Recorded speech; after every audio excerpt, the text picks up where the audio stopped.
Devin Styles, aka Nerd Boy, aka Dark Skin Pretty Boy, aka Luke Ribcage, aka Stilo Dev, aka Devin Zoolander, coming all the way live from my domicile. And I'm very happy tonight because I have a special guest, none other than an artist that I just met a couple weeks ago through DMs. Ladies and gentlemen, please put your hands together for my special guest, the artist known as Kelsey Watson. Yeah, okay. I mean, we'll put some fake applause on there, but I'm glad that you're here. So how are you tonight? I'm good. How are you? I'm doing pretty good. You know what I'm saying? You're here. We're in the studio. How do you feel about the studio? I'm a little nervous. It's my first time doing this, so. Don't be nervous. I got you. I'm good. You trust me? I trust you. All right, we're going to be all right. You ready? I'm ready. You feel good? I feel great. You need to take a deep breath? It's always good to breathe. Yeah. Just breathe. I got us. Okay. So, the first question I want to ask you, Kelsey, is how did your journey to becoming an artist begin? I started drawing at a very young age. I draw like anything from airplanes to houses. And not until I turned 24, that's when I decided to actually become a visual artist, like professionally. So, that's when I began painting. So primarily, are you more of a painter or do you also draw? Or I do both. Yeah. Oh, you do both? So I just started actually just trying to perfect my painting. Like I had to practice blending and there's just more that goes into it than just, a paint and a canvas. So. But right. Yeah. I got you. Okay. I'm glad you letting us know that. So, wow, that's just really, really exciting. Mm-hmm. So how did that begin, though, when you were a kid? I think it was a form of expression, to expressing. So I would go through phases. I remember one phase, like it was yesterday, I would love to draw unicorns. Unicorns. Okay. Hey, whatever floats your boat. Go ahead. So I would draw these different kind of unicorns. I don't know why, but and then I would always put a poem behind it. So now that I'm this age, painting, I think my imagination is endless. So I feel like I can just express myself, but not only do I paint, I want to always, when you go to a museum, you see like the writing that explains the art. Mm-hmm. I want to have a poem, by it. So when you read it, it's fun. It's not just reading it, it's boring. I'm not saying that, when you go to a museum, you're reading something boring. Right. But poetry and art, I feel like it's a good combination. So. Wow, you're speaking to my heart right now because you might not know this, but there was a time where I was a spoken word god. All right, maybe I wasn't a god, but I thought that was pretty dope. Mm-hmm. And like we talked about a little bit off camera, my stage name, it was Nerd Boy, right. And it just really spoke to the fact that in the 8th grade, I had to get bifocals, and that was also around the time that Family Matters was out. Okay. So naturally, you put 2 and 2 together. You put skinny black guy and glasses together. Mm-hmm. So people are going to start calling you that. And at first, it was like very traumatic, and I was just like, oh man, why are they calling me this? Like why can't they just let me be? Like I'm like you, I just can't see as well. You know what I'm saying? Just a little nearsighted. Right. But no, they had to make fun of me, so. For a while, I hated it, but then I started to embrace it. In college, I actually started rapping under that name and performing. So anyway, to get back to you, poetry, that is speaking to my soul. I think I love you. Can you tell me a little bit about your poetry? How would you describe it? How should I describe it? I guess it's different. It depends on what I draw, actually. I think sometimes, like I can be sitting in my car driving 2 hours back home to Erie, and I will think of something, and I know this is wrong, texting and driving, but like I feel like I have to write it down. Right. So I think it's something. It can be how I'm feeling. Like if I'm feeling sad or happy, it's just different. All my poems are different. So I wish I brought one today. I would love to read it. That would be dope. You don't know any off the top?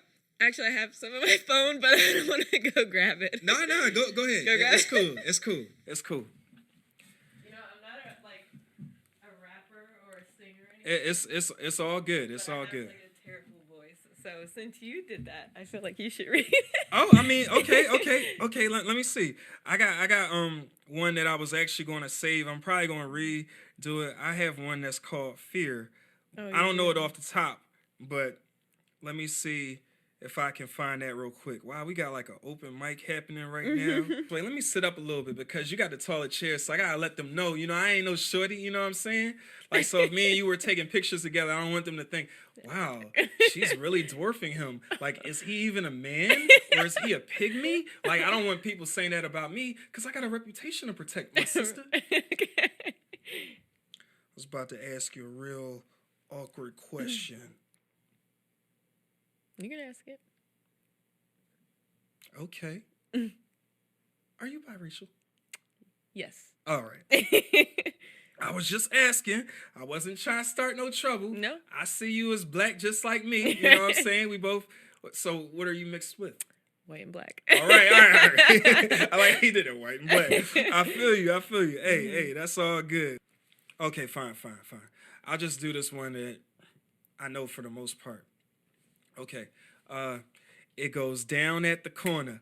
All the way live, it's your hip-hop reporter. This is sort of like a poetic brick and mortar. So if you gonna spit, make sure your piece in order. Or say peace out before they kick the week out. Butchering the mic tonight is illegal. I got pen pals. They nice with the balls. I got too many. Oh, man, I forgot that.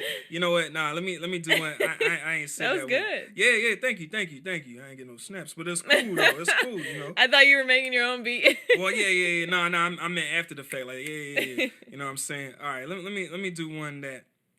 Okay, hold on. We gonna get this done real quick.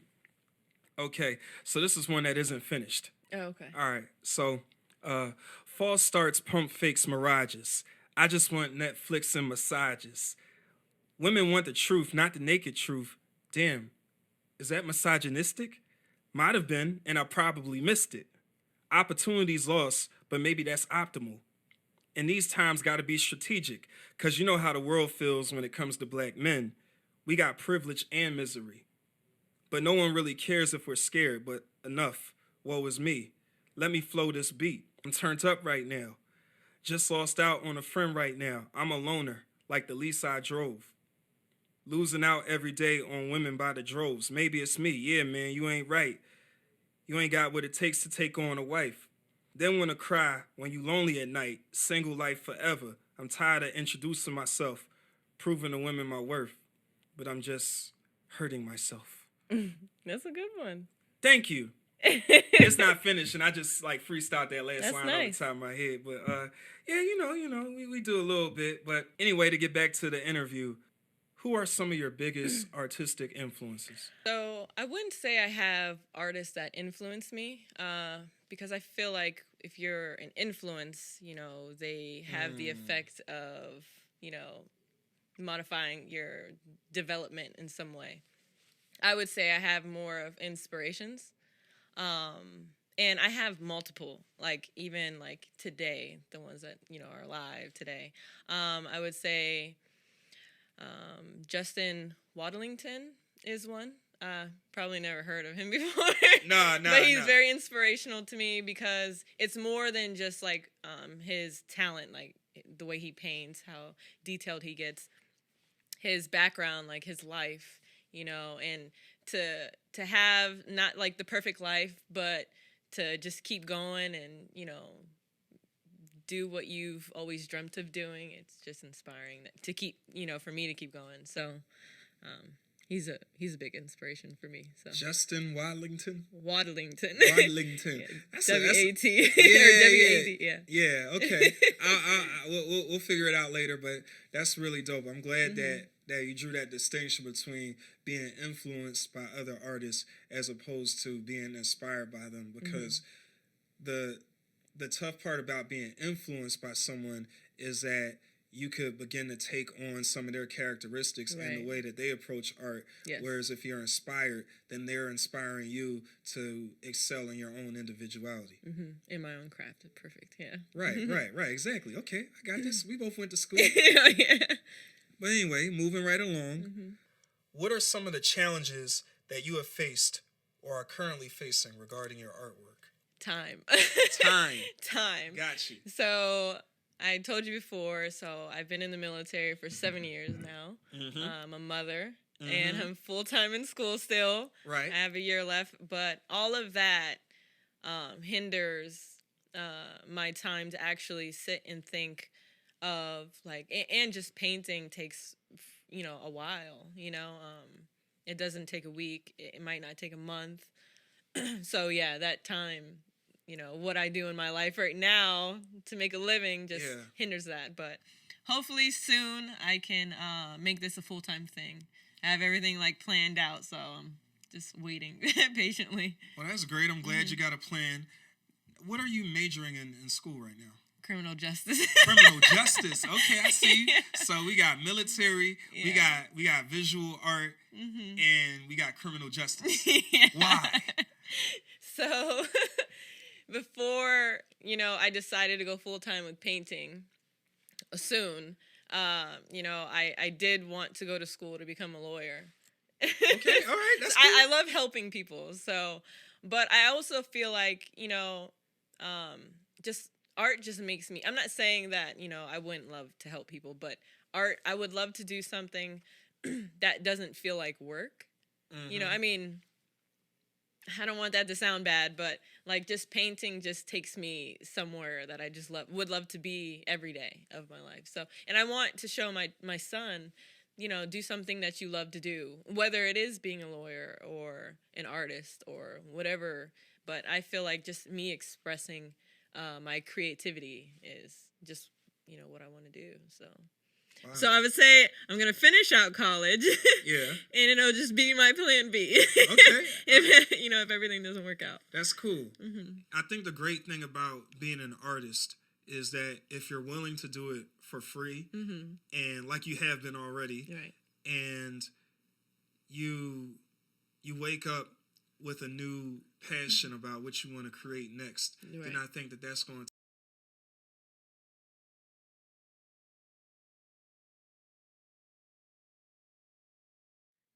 tell me about what it's like to be an artist in the Pittsburgh area. I personally wouldn't know because how part-time I am and military. Yeah. And I am back and forth from 2 cities. So the only art scene I've been to so far is the Three Rivers Art Festival, right? Yeah. Which was awesome. I had a great time. So cool. To see everybody's different style of art, it was beautiful actually. And it wasn't always just like paint on a canvas. It was, some people would, photography or sculpting or even people would make necklaces and stuff like that. And it was awesome. But yeah, that's the only art scene in Pittsburgh that I've experienced so far. And that makes sense, though, because you said, like, you really started taking it seriously as far as turning yourself into a professional artist about 2 or 3 years ago. Yeah. So you're still relatively young as far as, like, branching out. Yeah, but I am making a promise to myself that since I love to travel, so wherever I go, let's say specifically in the United States, I do want to at least go to one museum, whatever state or city I'm in. So the last location I went to was Colorado, Denver. All right. And I went to a museum down there. I cannot remember the name of the museum, but it was a really nice museum. So that's dope. Yeah. No, I like that because I think a lot of times we think about souvenirs and we think about places that we want to go that might just be leisure places to have fun, but as an artist, to be able to put yourself in that mind frame that even if I'm just visiting and this is supposed to be like a vacation, I'm going to get something out of this experience that I can take away with me. And our museums are really fun. Yeah, They're awesome. No, they are. Yeah. All right, so let's see. So where are you as far as selling your art? Like,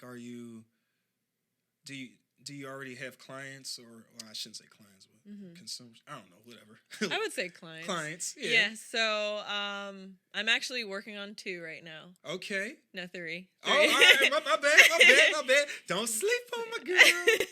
So I'm working on 3. So pretty much all started because I don't really post enough. So when I posted my painting, my portrait of myself, Mm-hmm. a lot of people would message me about it. Are you selling? Are you, can I get one? Or Yeah. what are your prices? And honestly, once I send them my prices, Right. they'll be, oh, okay, I'll hit you back up. Yeah. You don't really hear from them again. Hell no. But I mean, when you've never, I try to think that when people never had a portrait or a painting drawn of them or painted of them, they really don't know the prices. So if this is their first time asking and they see my prices, I would probably do the same thing. Right. And that actually brings me to an interesting conversational point.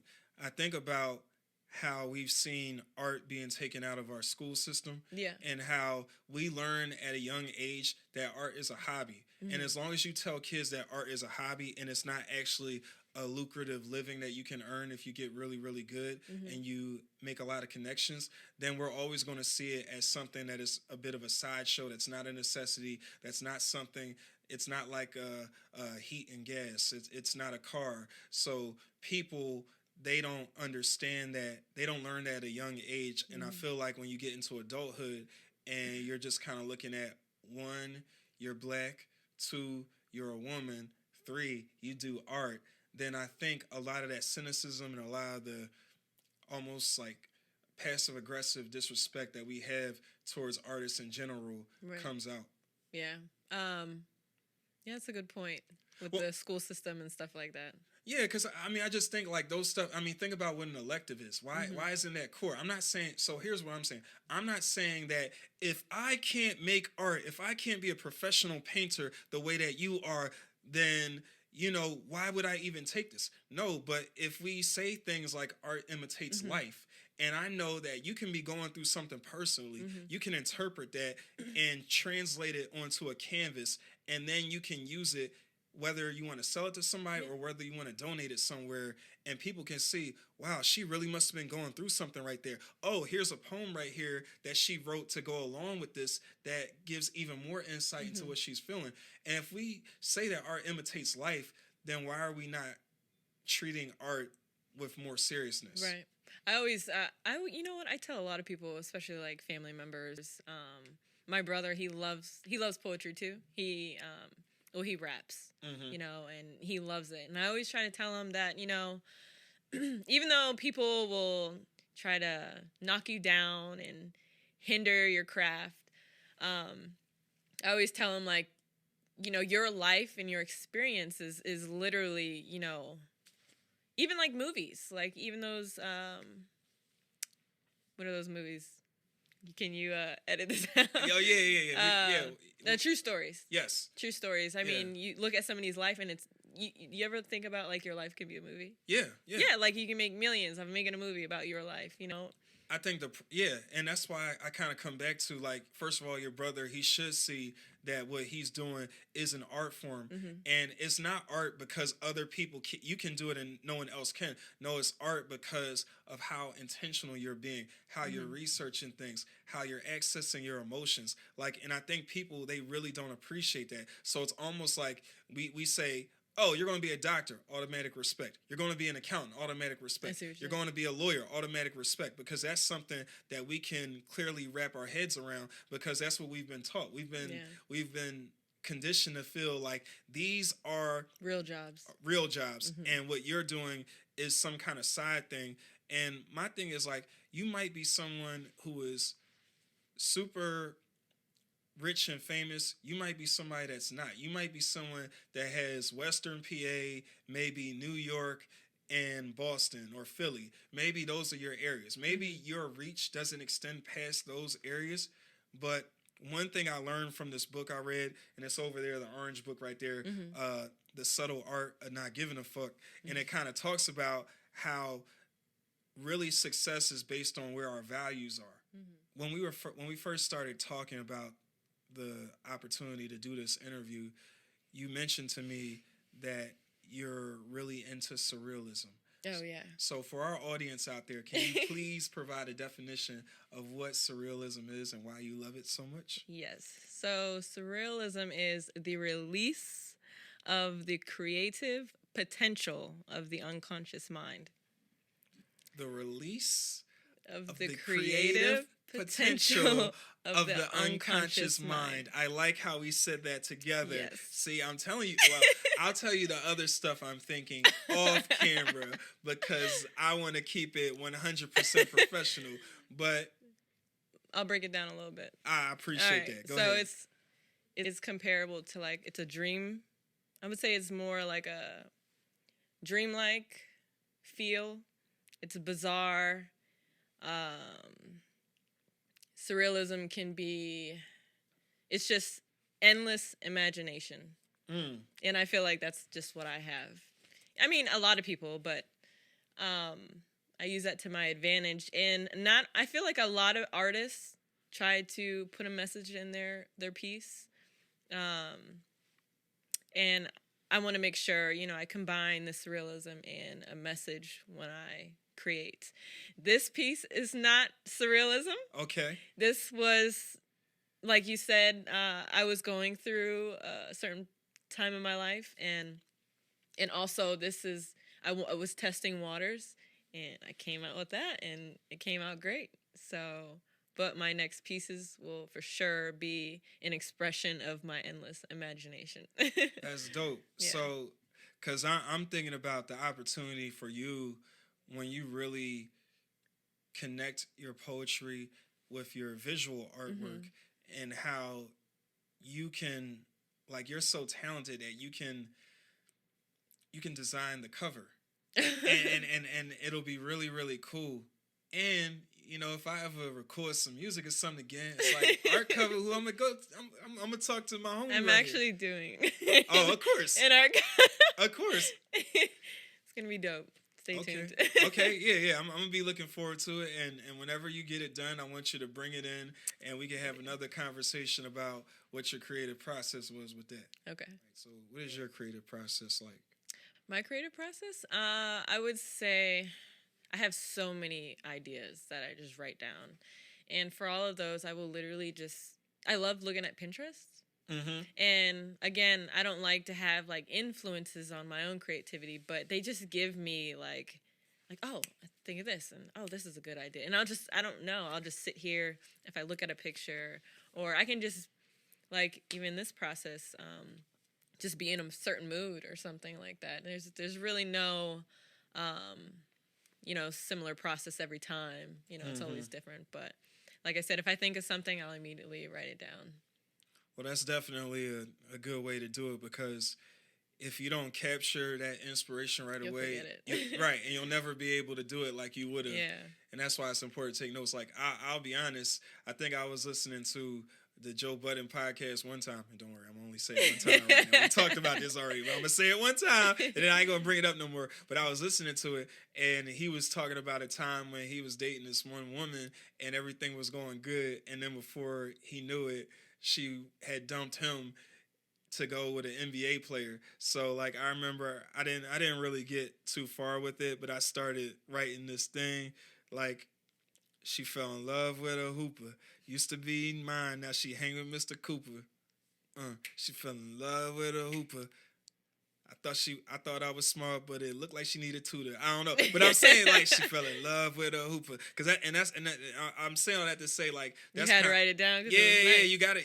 And even though I don't have it all together right now, it's like just having that line, she fell in love with a hooper, and like just being able to figure it out. And that's why I think that although we're artists of a different genre, I still feel like word art, visual art, like when you really are listening to next level lyricism, it's just really deep. And I'm glad that you, not you, but you. I'm glad that you all could join us. We're going to keep on going with this great conversation that we're having right here. And when we last left off, I started to think about how you are an artist that happens to be black, but how you have kind of like a a duality about you because your identity is that you're an artist, but you're also black. So in trying to become the most successful artist that you can be, what are some of the challenges that you have to navigate as far as reaching all of the people of all different demographics that could appreciate your art while maintaining your connection with the black community? So I have thought to myself that might be a challenge because I obviously to hit all demographics, like you said, all people, all around, I kind of stick with the identity, like painting. I love to even just think about painting black people, and it's sad to say, like, there's nothing wrong with painting everybody, right? Because I've obviously thought of the idea, but I'm just so in love with painting someone who looks like me, or looks like my dad, or looks like my brother or my grandmother, and I mean, there's nothing wrong. My mother is white, so really, sorry. So, but it's like, you said, like when people see me, I'm black. You get what I'm saying? Yes. So it's just, I grew up, and the experiences that we have, the experiences that are still going today in the modern day, what we see on television, it inspires me to just create a message, and I think that overpowers my whole imagination of what I want to paint. I want to paint what's going on today. I want to paint to uplift black people. So like I paint myself, or if I were to paint, Michelle Obama, that's a woman I would, would want to paint. Yeah. And so some examples of the things I want to paint that I hope that touches, everybody, or, would be like the peaceful protest that we had. Something in that. What's vein. the term? I don't know. Yeah.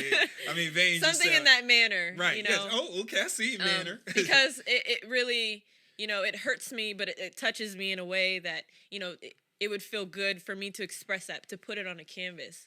And I mean, at the same time, if everyone in the world, doesn't, I mean, I wouldn't say everyone. If groups of people didn't like it, honestly, I'm not going to change. So, but I feel like, most people would. So I don't have like any, there's nothing that's telling me I wouldn't be successful just because, you know what I mean? Not everybody's going to like this. Right. I don't really care. Right. It's beautiful. It's touching. Like, you gotta see deeper than that, Yeah.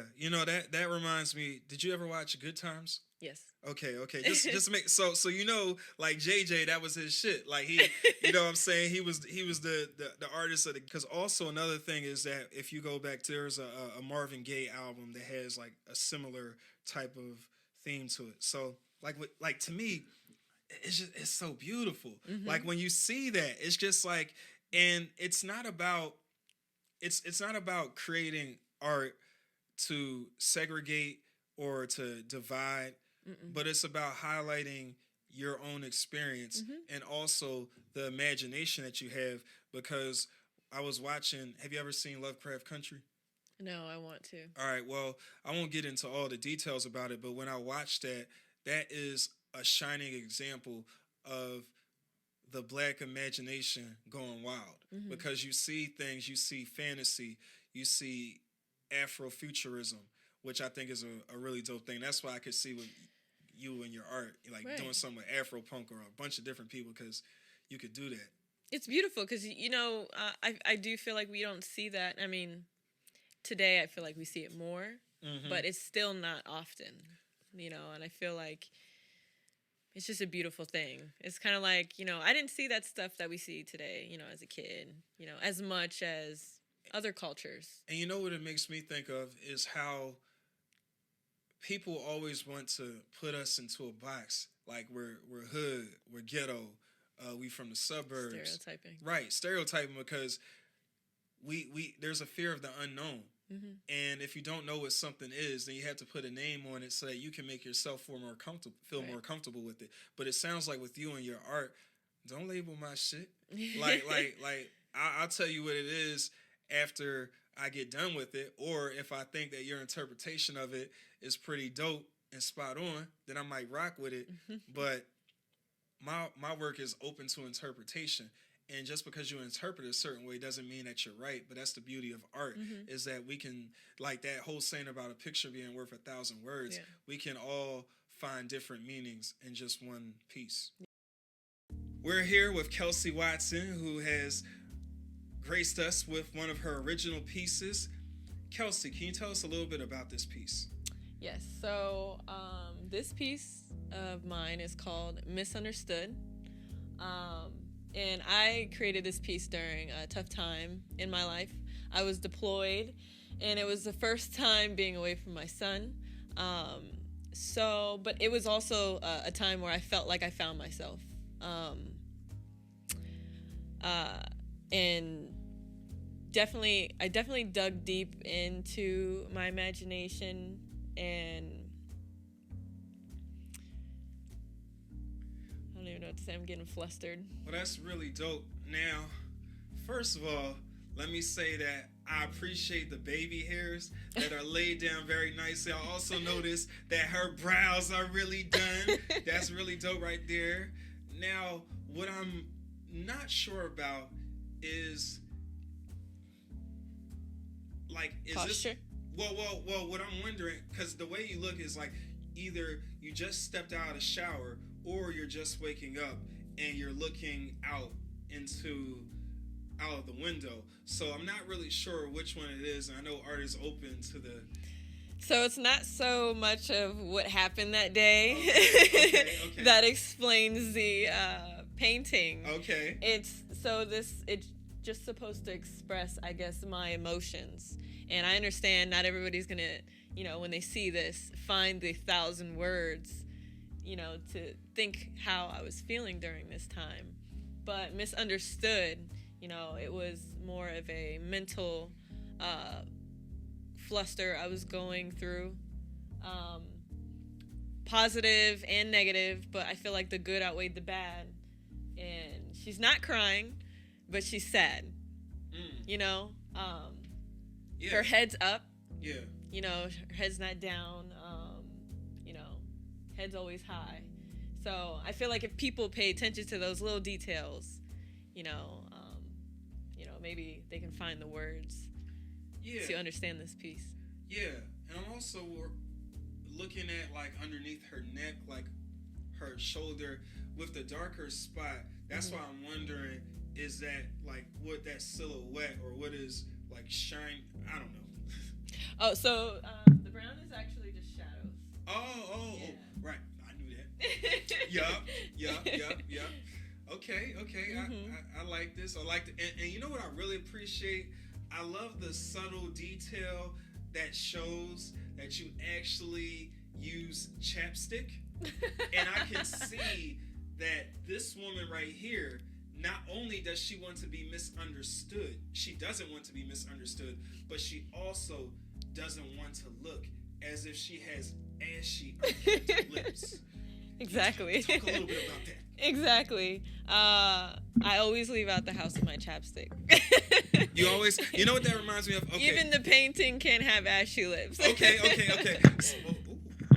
So, what that reminds me of is Jasmine Sullivan, great artist. One of the things I think about with Jasmine is that she has this song called Mascara that is a really dope song. Are you familiar with it? Mm-hmm. Okay, so it's like, so I never leave the house without makeup on. I got mascara in my pocket because I'm running to the market and you never know who's watching you. She should make one about chapstick. Stay on. Yeah, chapstick. Yeah. That can involve everybody. Yeah. Because chapstick is like universal. Yeah. Chapstick is next to godliness. Like it's really important. So I'm so glad that her lips are moisturized. Like I think that's a big thing.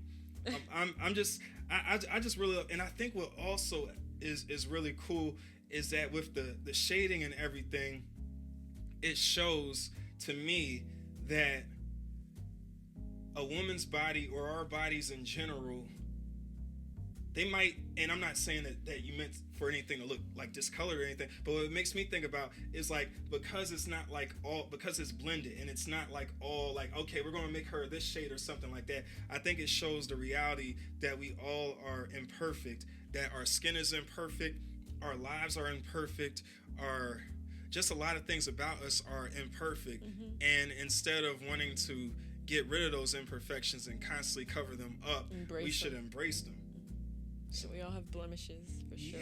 Yeah. So this is really good, and I think what's the strength in this piece also is that as someone that's looking at this could be sadness, or this could be someone that's coming of age. This could be somebody that's becoming activated. That, like the way Captain Planet back on the cartoons, how whenever he would get a glimpse of the sun, he would get reinvigorated. And it's almost like she could be now obviously you know what you meant when you were but the way I see it is that it's so dope, because to me it's not automatically sadness. Like I can also see someone looking at this and being like, oh, she's about to do something major, because it's almost like when you've been beat down and you can't take it no more, let me just meditation. Yes, I'm getting meditation. Talk to him real quick. That's it. Yeah, exactly. See, I got this art stuff. You know what I'm saying? I got this. Yeah, this is beautiful. Well, all right. I think that we have more than enough to have our first interview wrapped up. So here's what we're going to do now. We're going to look over right here real quick into the camera. So sorry, I did not mean to. If you could come around here real quick. All right, cool. Right quick. All right. And maybe I could get my Zoom on. Let's see. And look, like I said already, we know you fine. We got it. We know this. Wait, let me duck down a little bit. All right, so me now. Yeah. I told y'all. But anyway, this has been a great experience interviewing Kelsey Watson for my first real interview, and I'm so happy that I have this kind of art in my presence. But guess what? Everyone out there, if you're interested in purchasing this art, then just know these aren't free. These cost money, and don't be alarmed at the price, because if you want quality art, then it costs because of all of the time and labor, all of the supplies, and all of the energy. And also, I'm giving you a piece of my heart, a piece of my love. Right. You know what I'm saying? Right. And you was telling me about the person that was DMing you, and he was like, hey, yo, you got some dope artwork. Can I get that real quick? And he was like, sure. All right, cool. How much is it? And then he told you, and then you told him, and then he's like,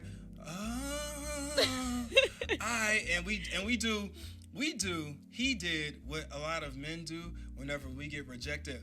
Oh, I see you. I'll be back. You know what I'm saying? But if you want some of this artwork, then you're going to have to come up with the cash. But guess what? It's going to go to a worthy cause, because Kelsey is clearly a talented artiste. And because she is that, she deserves to be compensated fairly. I appreciate that. No problem. We gotta say that. We gotta support black women. We gotta support women in general, and we gotta make sure that we support artists, because we are starving out here. Right. All right. Any final thoughts? No, I had a great time. This is my first time, and it was a great time, and I appreciate it. Right. So, sorry. I had a great time too. You're a great person, and I look forward to, working together. Some other stuff I'll talk to you about later. And I'm saying, Erie's not that far away. But anyway, it's been great talking to you, and I hope that you have a nice drive home, because you got to hike. I do.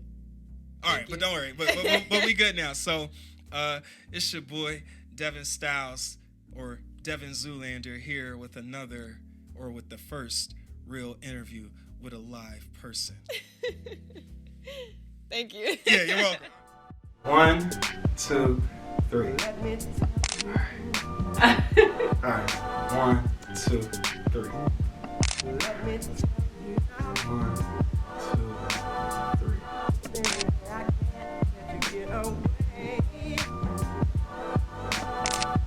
Go me real quick. So it's like, alright, Smile. Alright, that's cool. Because I'm terrible. It's cool. Alright. Backing up. Oh, that's easy. You just gotta. Oh! Man, alright. Let's get it. Go on me. Sorry. Side. Damn! Alright, try it again. Alright. See? Alright. 1, 2, 3. Alright.